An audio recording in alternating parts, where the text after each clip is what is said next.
Hello mga madiscarder, for today's video magluluto tayo ng pansit habhab. Kilalang kilala ito sa Lucban, Quezon. At ayan, nagayat na nga ako ng beans. Ganyan lang ang ginayat ko dahil wala akong sayote.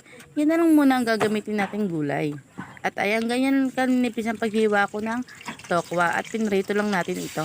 Ayan, habang piniprito ko ang tokwa, ayan, magpe-prepare na tayo ng bawang. 3 bawang nga lang ang gagamitin ko. Chinyap ko lang yan ng maliliit. Tapos yung sibuyas natin, chinyap ko lang din ng maliliit.